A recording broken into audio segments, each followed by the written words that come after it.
All right, guys, it is a new year. We are still at the teardown. So, first and foremost, I ripped out the carping. This actually has to go back in, but we're going to get rid of some of this foam.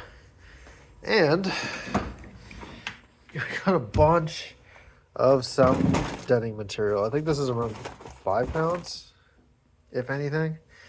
We got most of that and whatever's in the rear. There's stuff on the wheel wells. I don't know how I'm going to get that out, but still got to do that side. The front and the driver's side and the um, back has most of it taken out. I don't know if I want to take this out yet. We'll see. But yeah, I've been hammering at this stuff lightly with a dead blow, getting as much as I can. But it's going, and I'm going to try and use the tool there.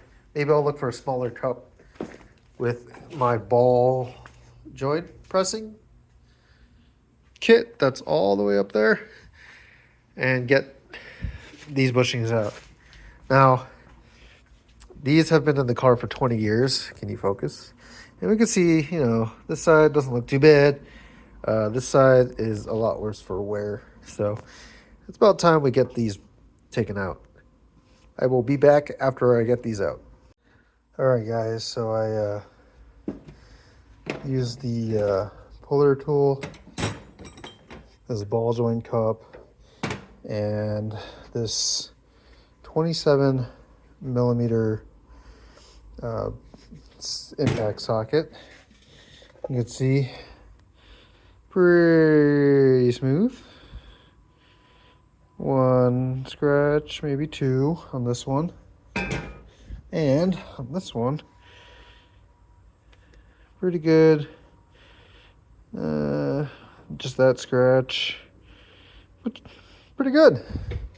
Now, as for the bushings, the second one I took out, no, they're both like this. Well, this one's a bit better, worse for wear. You can see one side is a little uneven. It's been pushed to one side. And then, don't mind the threads on the inside. That was from the puller. This one was completely smushed on one side. So, good time that we're changing these. And we'll get these back in. I was hoping to get true coilovers at some point, but this should do for now. All right. We're going to push the new ones in, and I'll come back with another report.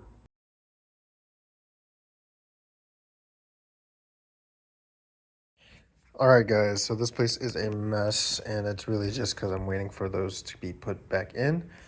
But as mentioned, I need to take the bushings out. So instead of waiting or paying $20 per bushing, I went to Harbor Freight and picked up a 12-ton shop press. I'm going to put it right here.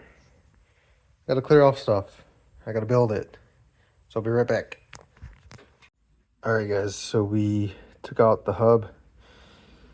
The race actually was stuck on the spindle, but we just used the press again to take this off of the spindle.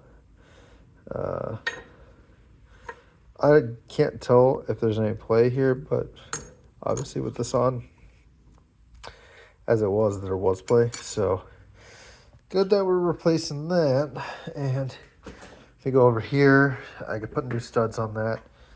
And we have the new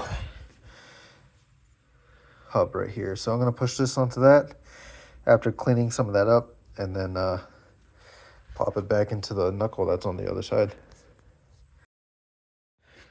All right, we got the spindle onto the new hub. Nice and pressed. New lugs. Yeah, looks pretty sick.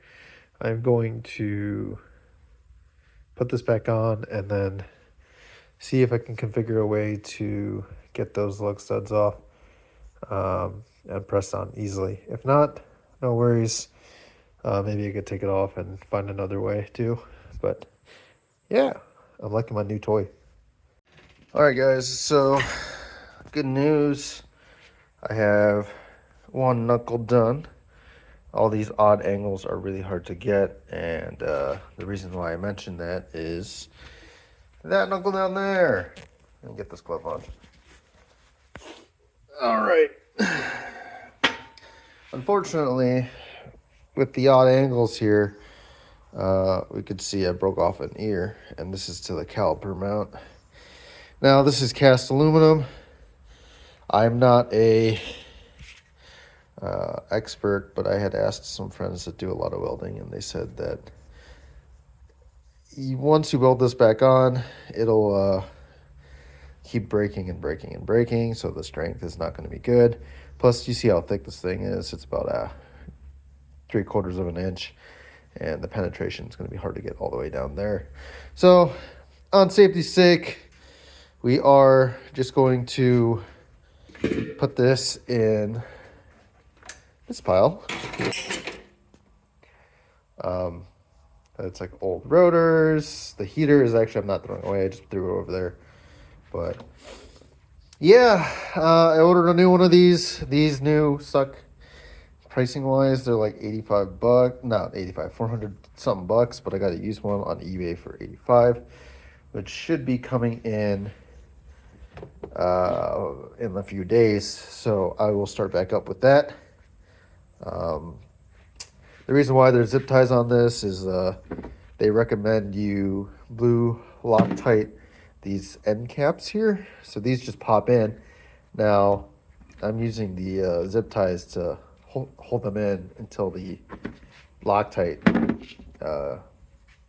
dries out or adheres. But yeah, this is the driver's side.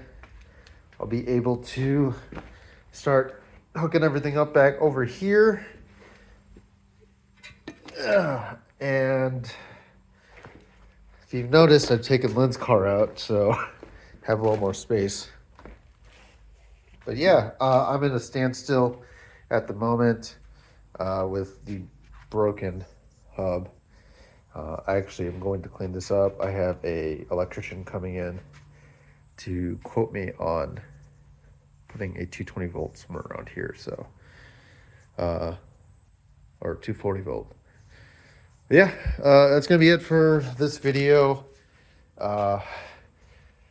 Lynn got me this for Christmas. I'm enjoying it very much. It's helped with the bushings, the lugs, the knuckles, the buckets. So it's definitely made its money. It's just poor old Phil made a stupid mistake and wasn't paying attention. So yeah, we're having a good time, and I'll be back with another video, and hopefully all this will be cleaned up. See you guys soon.